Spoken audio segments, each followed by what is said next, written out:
reason for every good thing and bad thing that has happened. I take absolute responsibility for everything I've ever done. I've never lied about it. I've never denied anything I've ever done. I've told the complete, absolute, total. There is no more truth than the truth that I've always told. That day, every day since, and today. I never made a conscious decision to ever hurt anybody, much less kill anybody. I never went there to hurt you. You with me on that? Your children haven't been here? No. It's very difficult to get from San Diego to here. It's either an 8 to 10 hour dangerous drive, 2 plane flights in a rental car, in a hotel. They're all working minimum wage jobs, trying to pay the rent. They have no supervising adult down in San Diego. So it's too costly and it's too hard for them to get here. So I'd rather be at the Southern California Women's Prison. Too costly and too hard? Or too painful? Well, I'm showing you this place for my kids. They want to see where I am. This is where I am. I'm okay. This is it.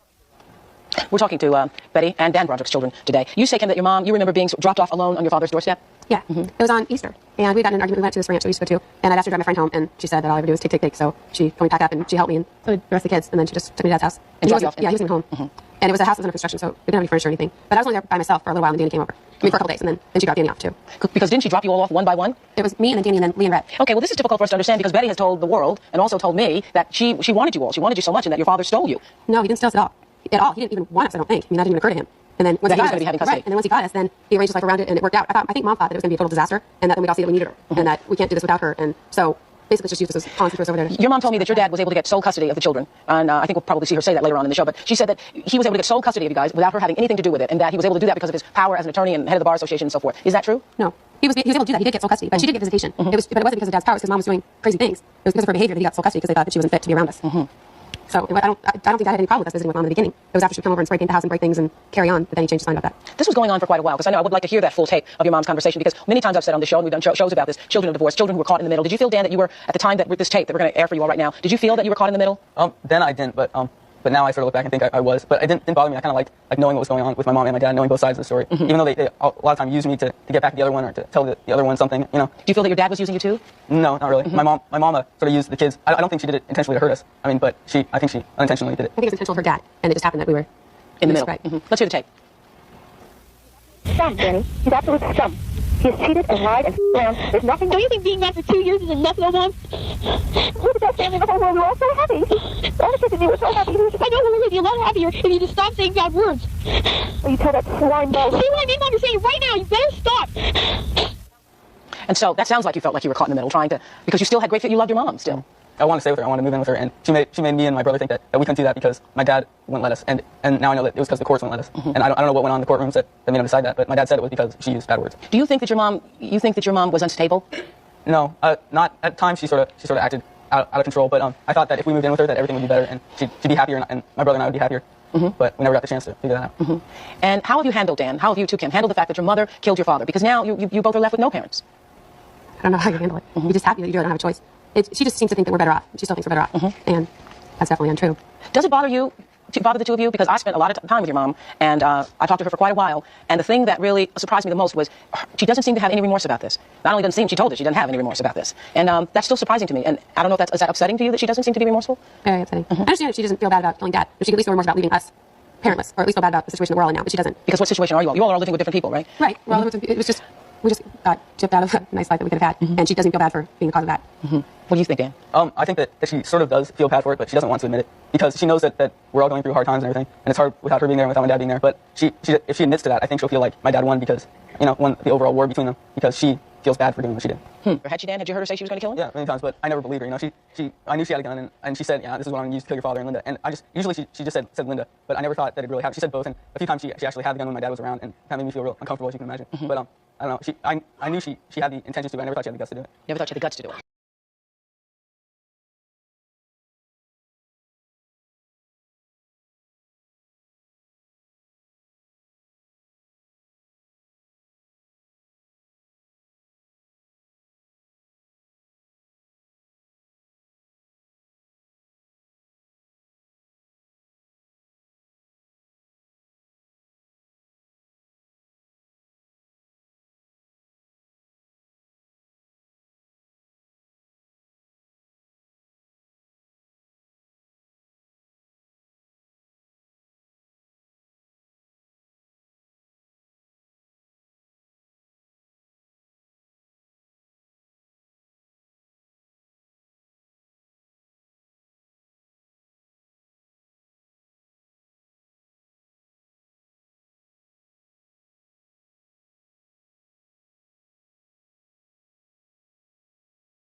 She just wanna party, and nothing wrong with that. Every time I'm calling, she say she gonna call me back.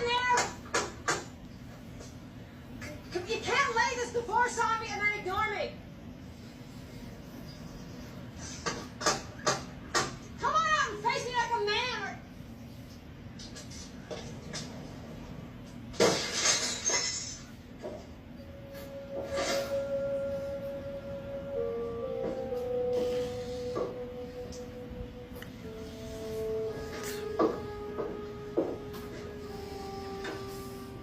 Damn you, damn Broderick!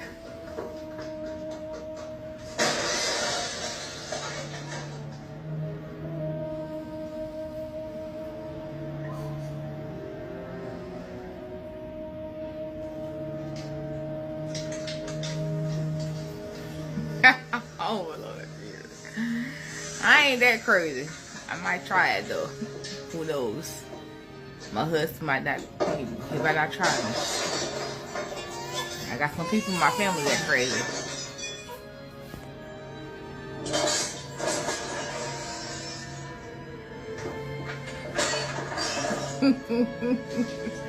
You done effed up the whole house. Okay, Betty.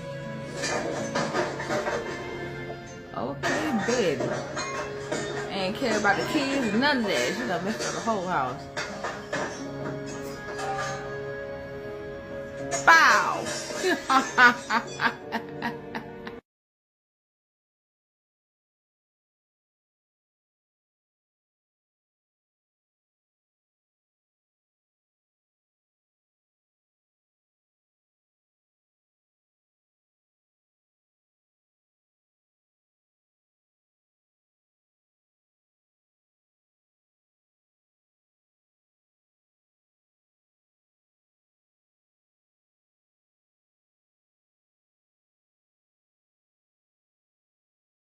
If I say I hate white people, never ever am I talking about this lovely lady right here. This is my queen, ho. I love her. We like this. We go way back. Me and her, we like this. Don't ever play with her in my presence. Any movie, any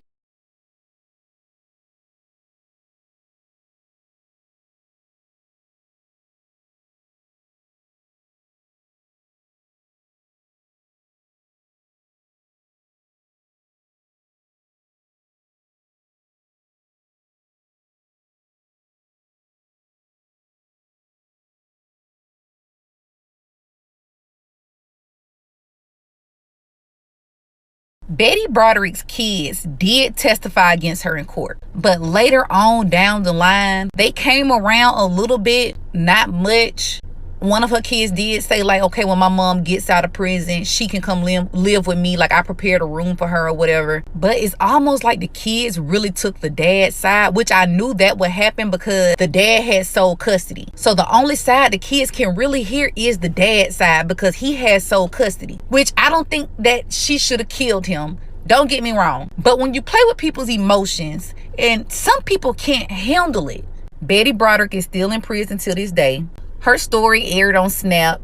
Oprah Winfrey, what you see, I've been putting in the Oprah Winfrey clips. They're on YouTube. You can watch those. But I really want y'all opinion on this. Like, females and males, I want y'all to comment and tell me, was Betty wrong? Or do you think she was pushed to her limit? Comment below.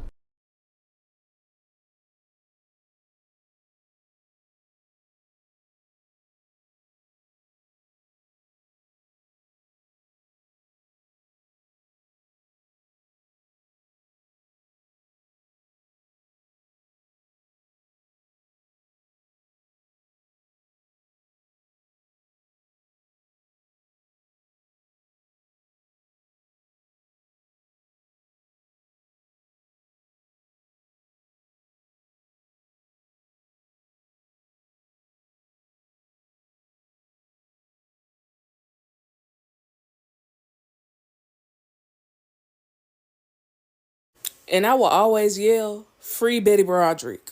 She married that man, put him through law school, worked and supported the family all throughout law school. And when he finally got a sliver of success, he treated her like the scum on the bottom of his shoe.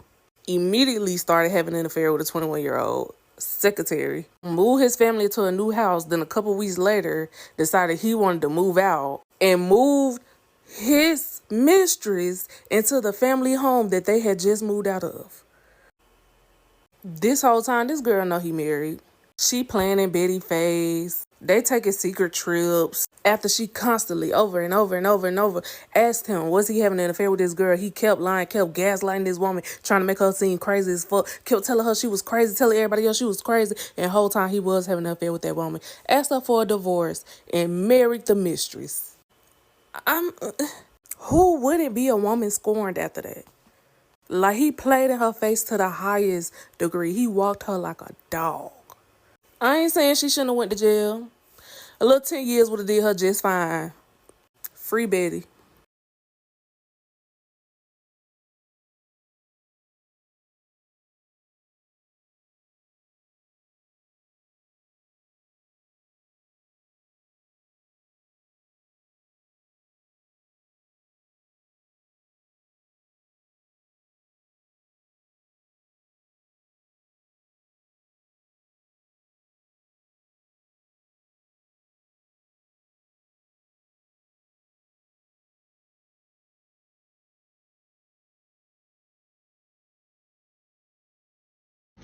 So I'm watching Betty Broderick's original trial, and she testifying. I'm trying to figure out. She got sentenced to 32 years in 1989. She should be coming up for release. But I'm looking and I Googled and they said that she won't be eligible for parole until 2032. Don't they gotta let her out if she served all that time? If my math is correct, she about to serve the whole sentence. So her parole got denied twice just because she won't admit any wrongdoing or show no remorse. But how is it that they can extend her sentence past the amount of years that she was originally sentenced to? I've never heard of that happening. What's going on? Free Betty, y'all. And you know what? Free my good sis Betty Broderick, okay? I don't give a damn. She was right. I paid for you to go to law school, and you repay me by meeting some new young bitch and wanted to take my kids away from me? Yeah, she was right. If you ask me, she should have shoved that gun up.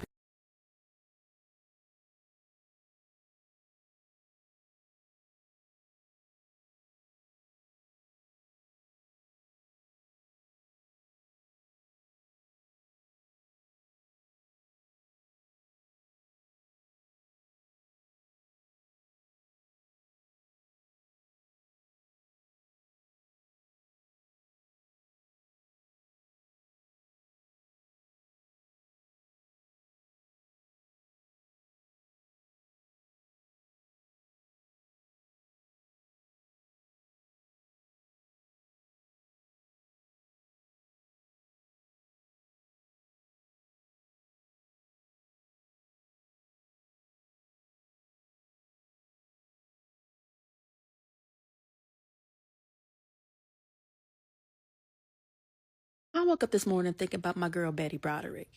Why is she still locked up? Actually, I know why she's still locked up. My girl standing 10 toes down what she did during her little parole hearing. She will not express any remorse or regret. But to me, if you look into her case, they had what they had coming to them. It was well deserved. Sorry. Free my girl. It's been long enough.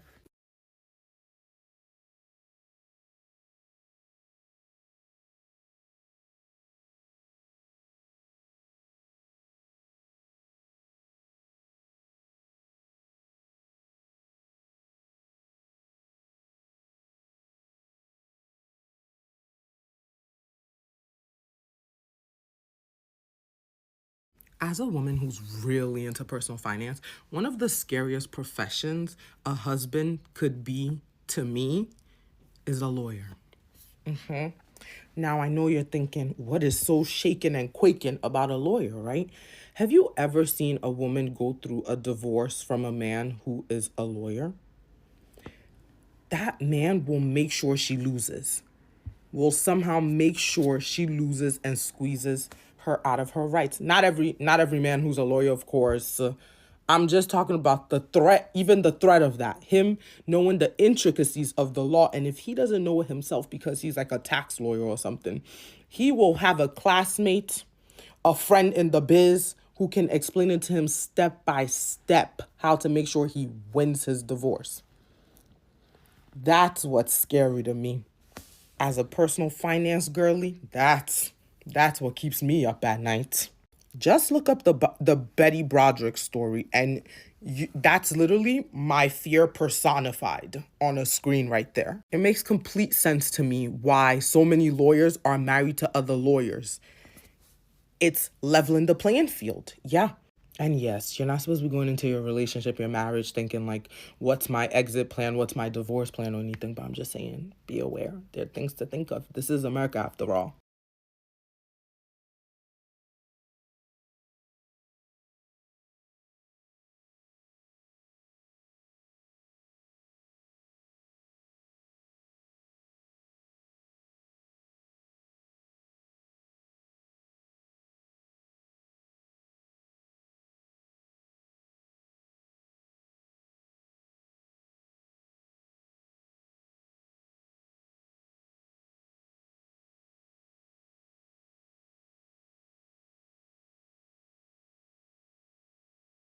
The reason why being a ride or die doesn't often work out is because there are two types of men, right? Those who are ashamed of their past, so any mention of it is, don't take me there. And then those who aren't, right? Those who think of their past and are appreciative of where they are, like they appreciate what they went through to get to where they are, right? Betty Broderick's husband falls into the first category. Men who are ashamed of their past. And when you're ride or die, a lot of men fall into this category. When you're ride or die and you're stuck with a man who's ashamed of his past, guess what you become when he makes it? You're now his past. He doesn't want to look at your face and remember when he didn't have anything, when he was struggling. If you watch Dirty John season 2, you'll literally see when Betty is like talking to her husband about like, oh, remember the times when we da-da-da-da, like when they were struggling. When she's talking about it in public, he's always like, like, can you stop? Like, he's ashamed. He doesn't want to think about those times anymore. And so technically, she's just a representation of that past, right? That's why he wants to get a brand new shiny woman instead. Mind you, Betty, I think, was a teacher. I read online when they first got married. And so her salary was helping support the family because her husband was in med school. He finishes med school, and this man literally says he doesn't want to be a doctor. He wants to be a lawyer. So now she has to buckle down with, I think, 2 or 3 kids, stay at home, and support him as he's going through law school as well. And of course, what's her reward? A divorce and him making her literally lose her mind because he's a lawyer and knows how to make sure she gets the least amount of things in the divorce. He took the kids. The kids she sat at home to raise whilst he was in 2 different professional schools. So that's why being a ride or die doesn't often work out, because a lot of women are riding or dying for men who are ashamed of their past and don't realize they become a part of that past, so they now have to be scrapped. An example of a man who's not ashamed of his past, LeBron James.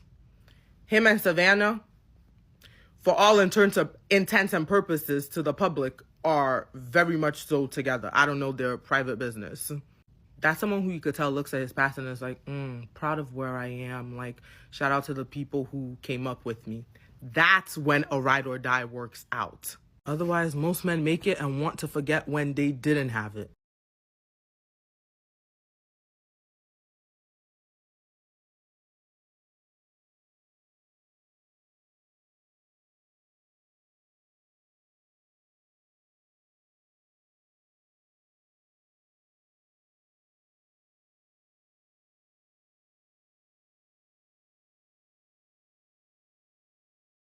Do you know this lady? If you don't know who Betty Broderick is, you can listen to her story on the Netflix show Dirty John. Basically, it tells the story of Betty Broderick meets her husband, marries him, puts him through medical school while she works to take care of the family. He starts building a medical business and decides that he no longer wants to be a doctor. He instead wants to be a lawyer. So he goes to law school. Betty works to provide for the children.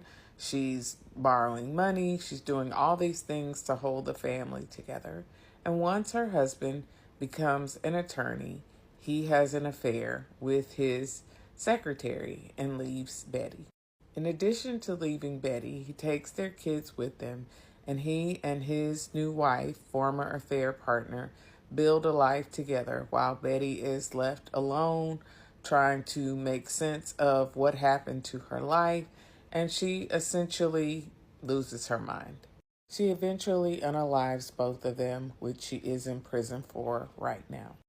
Betty is the face of intimate partner betrayal. She is the face of what happens when a woman is pushed to her limits, when she is abused emotionally, physically, financially, taken advantage of, and then discarded like a piece of trash.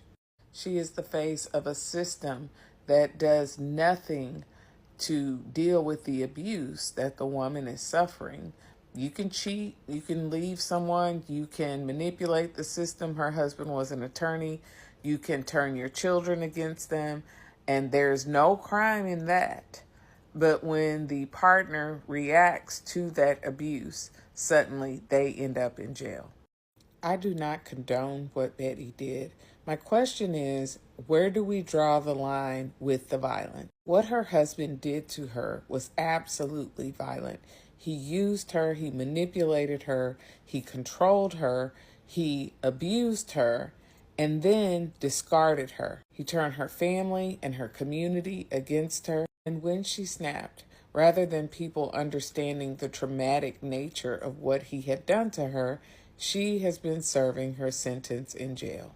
And while this is an extreme case, this is what happens every day to women who are betrayed and then discarded by their former partners. There are no services in place to help them. There is no support. They get blamed. And then worse than that, told to hurry up and move on.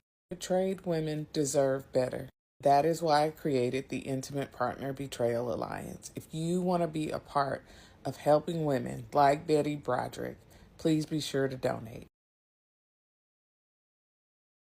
So this might be a long post, but I just got finished watching a series that is on Netflix. It's called Dirty John, Season 2 to be exact. So watching this amazing show caused me to then go down a rabbit hole about Betty Broderick.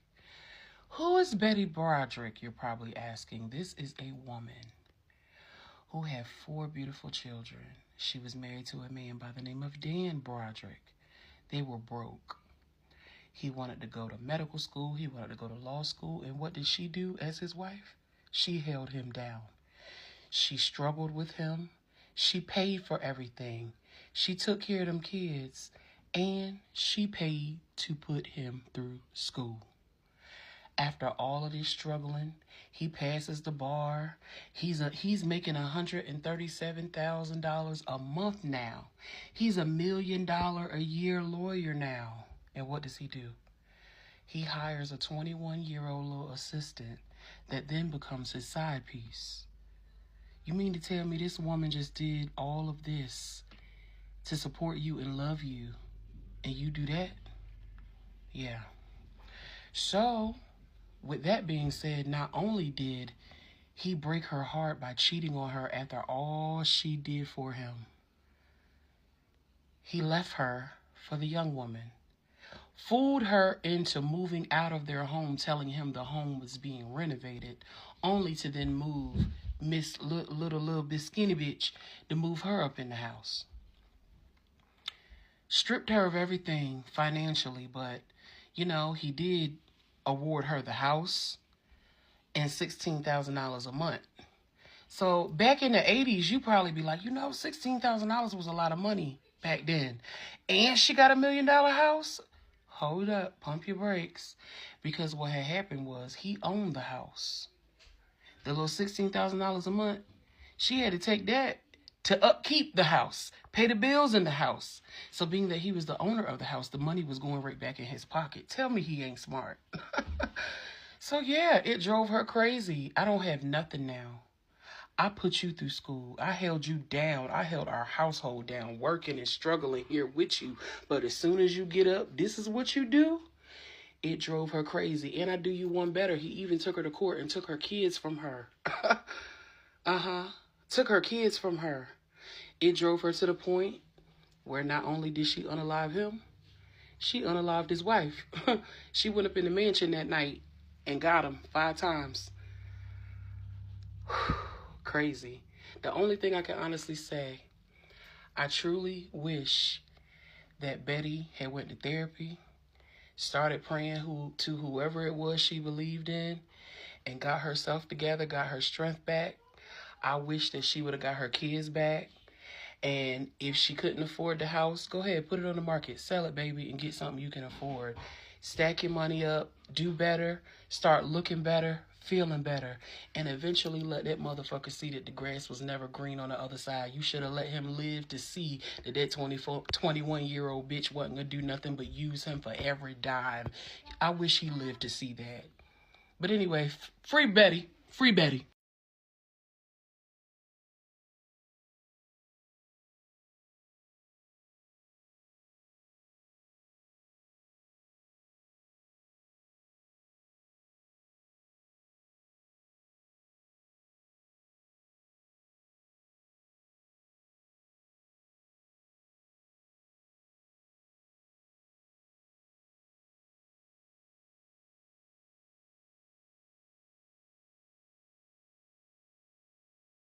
I heard about the woman that unalived her ex-husband and his new wife because she paid for him to get through medical and law school, and he cheated on her and left her and got married to a 21-year-old. Yes, her name was Betty Broderick. So Betty met her husband, Dan Broderick, at a college dance when she was 17. They hit it off pretty well. Their relationship was amazing, and he asked to marry her damn near every day for about 3 years up until she said yes. She finally agreed, they got married, and they had children. Dan had big dreams. He wanted to go to law school and medical school, but he didn't have the funds to do so. So Betty, being an amazing wife, she literally struggled and worked as much as she possibly could to take care of the children, her, Dan, and pay for his school expenses. Finally, when Dan graduated from law school, because he graduated from medical school already. Once he graduated from law school as well, Dan finally started to do amazingly well for himself. I'm talking about he became a millionaire. Like, he was doing amazing as a lawyer, and after 16 years of struggling and going to school, it was finally worth it. It finally paid off. Shortly after, though, Dan started to act real funny towards his wife. He hired a 21-year-old assistant, and you know how that go. He started sleeping with her.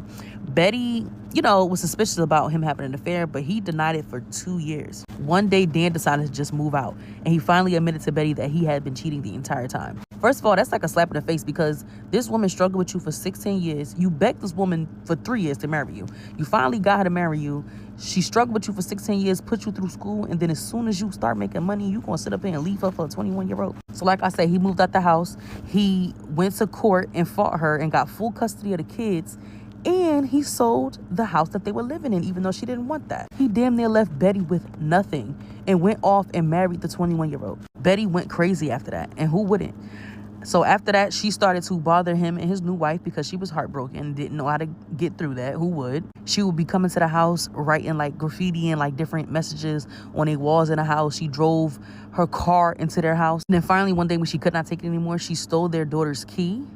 She went inside the house late night when they were both laying in the bed, Dan and his new wife, and she shot both of them with 5 bullets. Dan reached over to try to call the police on the phone, and he was already dying because, like I said, he shot both of them. She shot both of them already. While he was dying, he looked at Betty. He was like, okay, you shot me. I'm dying. Like, duh, you dying. Duh, she shot you. Like, she meant to do that. They sentenced Betty to 32 years in prison, and she already got denied for parole twice.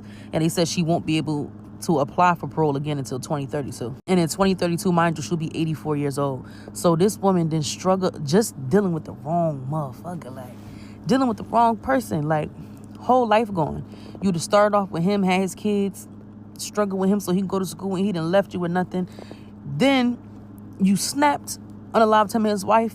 Now you still in prison and you can't, be eligible for parole possibly until 2032, 84 years old, whole life done. I feel like for Betty, I feel like she was psychologically abused because how dare that woman help you get through school and you do that to her? That's why you don't help build no man up, period, because he did her filthy.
So I just listened to the story of Betty Broderick, who killed her husband or ex-husband because he ended up going to Harvard Law School.